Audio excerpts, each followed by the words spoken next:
Hai semua, apa kabar? Gua selalu berharap agar kalian semua selalu dalam keadaan sehat. And yes, welcome back to my channel with a new episode. Dan di episode kali ini gua ingin ngasih kalian small update untuk beberapa token. Dan tetap seperti biasa, gua akan selalu disclaimer on bahwa I'm not financial advisor and this video is not for financial advice. This video is only for entertainment and educational purpose. Sama sekali tidak ada ajakan untuk menjual ataupun membeli suatu aset kripto di video ini. Jadi kalian semua harus selalu Dior or do your own research karena Dior itu penting. Dan sebelum ke pembahasan intinya, gua ngasih tahu kalian bahwa video ini gue bikin di tanggal 18 Maret sekitar jam 11-an malam lah ya. Jadi ini akan gue rencanakan di-upload di pagi harinya di tanggal 19. Jadi kalau misalkan ada perbedaan, misalkan harga atau apa, tolong dimaklumi. Oke teman-teman, jadi untuk pembahasan token pertama, gue akan ngasih kalian small update untuk Impact XP.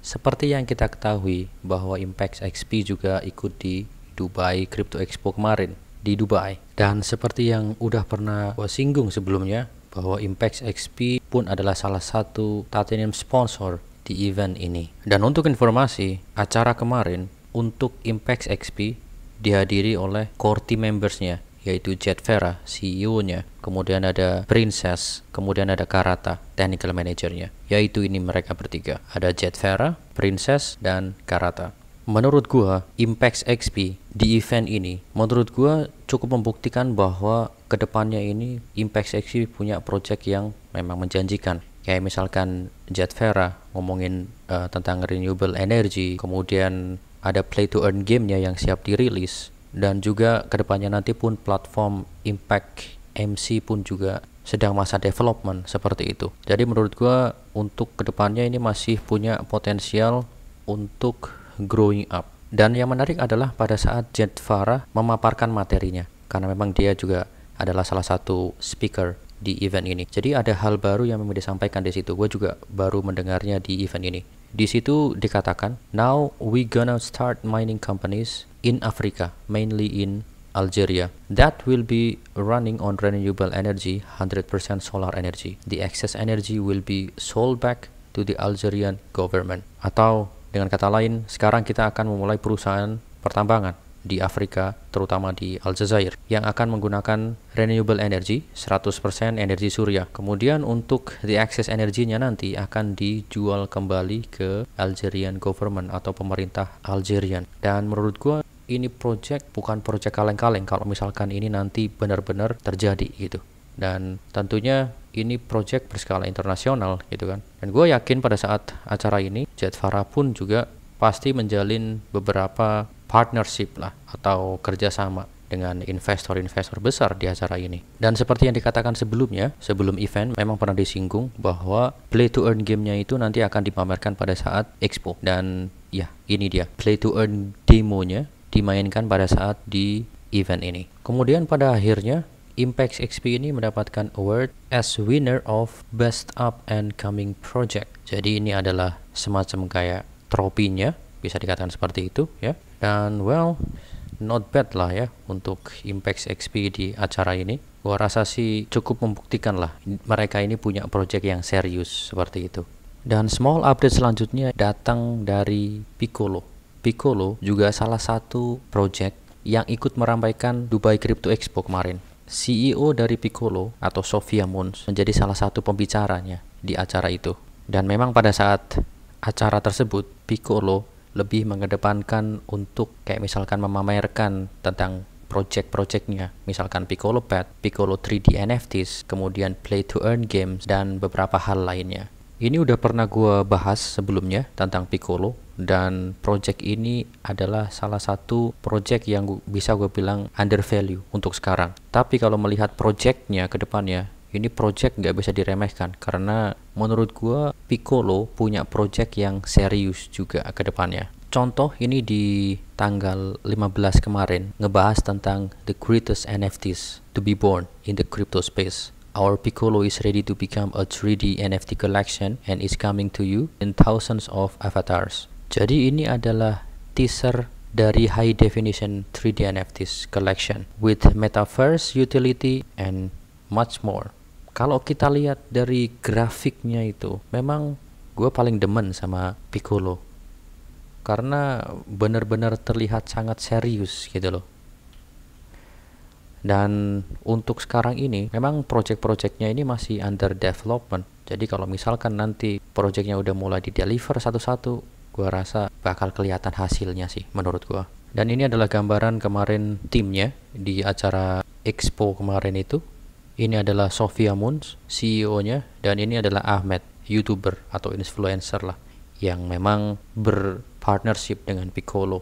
Dan ini adalah gambaran dari Sophia Moons pada saat memaparkan materinya di Crypto Expo Dubai kemarin. Dan pada akhirnya Piccolo mendapatkan award as a winner of Best Cryptocurrency Debut of 2021. Well, it's okay lah ya. Dan kalau kita melihat price action dari Piccolo sejak sebelum acara Dubai Crypto Expo kemarin memang mengalami kenaikan.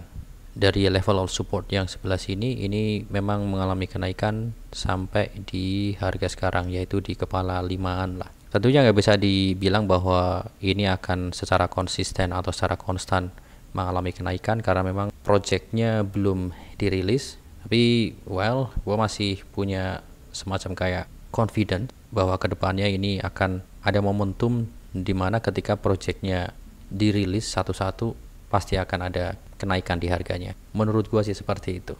Jadi kalau misalkan ada yang hold Piccolo di antara kalian yang menonton, tolong share juga pendapat kalian di sini di bawah ya. Dan yes, token terakhir yang akan gua kasih small update ke kalian adalah yes, ini Dodzilla. Ini agak-agak bikin jantungan ini. Untuk saat ini, pada saat video ini dibikin, ini mengalami kenaikan dalam kurun waktu 24 jam sebesar 25,78%.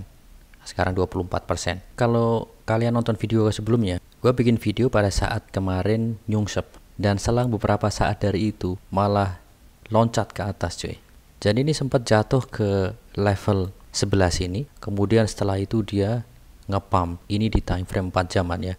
Dia ngepump sampai harga anggap kepala 6-an lah. Itu, dan dari harga ini ke sini ini mengalami kenaikan sebesar 267%. Ini hanya beberapa candle di time frame 4 jaman, jadi memang naiknya cepat sekali. Tapi setelah itu jatuh, of course pasti banyak yang nunggu momen ini karena untuk TP gitu, untuk take a profit gitu kan. Dan memang gak ada salahnya untuk take a profit. Jatuh, kemudian ini masih, gue bisa katakan ini masih holding ya, dia masih holding di area sebelah sini. Dan sekarang harganya ada di kepala 4-an seperti itu. Dan kita akan discuss kira-kira apa sih penyebab dari harga ini naik gitu kan, kira-kira, walaupun sebenarnya nggak bisa dibilang absolut gitu loh. Waktu terakhir gue bikin video mengenai Dodzilla itu di tanggal 14-an, yaitu gue ke-trigger karena tweetan dari official Dodzilla, yaitu Dodzilla is awake and trending. Dan gue akhirnya ngelihat price actionnya, ternyata memang bukan awake istilahnya, tapi malah justru nyungsep ini di tanggal 14-an ya. Namun di tanggal 15 Maret kemarin, official Dodzilla nge-tweet 834 quintillion tokens dibakar. Dan sebelumnya juga udah nge-tweet ini ya, 420 quintillion dibakar. Jadi menurut gua trigger dari kenaikan harga itu adalah pembakaran ini menurut gua. Memang nggak bisa dikatakan ketika token dibakar terus naik, enggak. Intinya gini, ketika token dibakar apalagi misalkan dalam jumlah besar, otomatis circulating supply-nya itu akan berkurang. Ketika circulating supply-nya berkurang, pada saat misalkan demand-nya atau permintaannya atau pembeliannya sama, otomatis price action-nya akan naik. Dan kalau kita lihat dari sini, di tanggal 16 ada kenaikan. Barulah digoreng terus sama developer dari Dodzilla. Biasa. Ini udah sangat biasa sekali sih gua ngelihat untuk Dodzilla. Ketika misalkan harganya ada loncatan gitu kan, itu langsung sering cuap-cuap developernya. Tapi kalau misalkan pas lagi jatuh atau pas lagi flat gitu, wanteng, sunyi senyap pokoknya developernya. Ini udah biasa. Jadi sebenarnya loncatan-loncatan harga seperti ini memang nggak cuma hari ini ya, yang seperti ini. Misalkan contoh di area sebelah sini, ini di tanggal sekitar lah ya, awal Februari. Kemudian juga di sebelah sini, kemudian juga di sebelah sini, dan masih banyak lagi. Intinya kalau bisa dikatakan ini adalah pump and dump seperti itu. Gua nggak bilang untuk yang sekarang ini adalah pump and dump karena belum terbukti, ya kan? Tapi kalau untuk melihat saat ini triggernya baru token burning gitu loh, bukan projectnya. Artinya kalau gua bisa berpendapat ini untuk adanya kenaikan, alasannya belum terlalu kuat seperti itu. Ya, of course tentunya semoga ini tetap naik, semoga gitu loh. Kalau ngomongin semoga atau harapan, pastinya semoga naik gitu kan. Jadi biar semuanya happy, holdernya happy, kemudian menarik investor-investor baru gitu loh. Dan memang si developer dari Dodzilla ini akhir-akhir ini sering mention bahwa Vault is ready. Contoh misalkan ini Vault is done, prepare yourself for new release, Benzinga, AP News and Yahoo News incoming. This is news you've all been waiting for. Yes, dan memang menurut roadmapnya, Vault-nya itu ditargetkan sampai akhir dari kuartal pertama tahun 2022, yaitu sampai akhir Maret. Dan tentunya nanti kita akan lihat pada saat akhir Maret ini benar apa enggak Vault-nya ready, dan seperti apa Vault-nya. Apakah masih ada error atau seperti apa, nanti kita akan lihat ya. Karena di situ adalah pembuktiannya. Dan untuk null address atau dead wallet-nya sendiri, untuk presentasinya sekarang sudah di angka 7,3 sekian persen. Kalau kita cek lebih detail, memang di beberapa hari yang lalu atau beberapa hari terakhir ini memang ada berkali-kali pembakaran. Ini kita tarik dari misalkan 6 hari yang lalu. Jadi sebesar ini 90 juta token, bandingkan dengan jumlah tokennya 90 juta mah receh ini gitu kan. Kemudian 4 hari yang lalu gitu kan sebesar ini, kemudian 3 hari yang lalu, 2 hari yang lalu ada berkali-kali ini, kemudian 1 hari yang lalu ada sekitar ini. Intinya secara presentase dari total supply yang begitu banyak dan yang di burn baru sekitar 7%, ini gua bisa berpendapat bahwa ini masih sangat-sangat kecil sekali jumlah presentase burningnya. Kalau misalkan ini di burn sampai 50%, baru menandakan kalau memang serius seperti itu. Ini menurut opini gue pribadi. Jadi sekali lagi, tanpa mengecilkan sama sekali ya, gue masih wait and see lah melihat hal seperti ini. Karena kita lihat track record ke belakang, ada lonjakan-lonjakan seperti ini kemudian ngedam. Semoga sih ini jangan sampai seperti itu. Tapi ya, we'll wait and see lah ke depannya. Nanti kita akan update lagi. Tentunya untuk pump ini gue nggak bisa katakan ini adalah pump yang akan konstan, karena ini ketriggernya baru ketrigger dari burning yang tadi itu kita lihat. Kalau misalkan nanti Vault-nya keluar, nanti kita akan bahas lagi. Oke lah teman-teman, jadi ini adalah small update yang gue bisa deliver ke kalian untuk saat ini. Nanti kalau misalkan ada update-update yang lebih menarik untuk token-token yang udah pernah gue cover, gue juga akan secara eksklusif update lagi ke kalian. Jadi thank you yang udah nonton, really appreciate you guys, dan thank you banget yang udah support juga. Tentunya ke semua ini kalian harus tetap Dior ya, or do your own research, karena Dior itu penting. Sekali lagi gua katakan seperti itu. So, well, sekian dari gua Setiawan undur diri. Keep safe, keep healthy, don't forget to take a profit. Peace.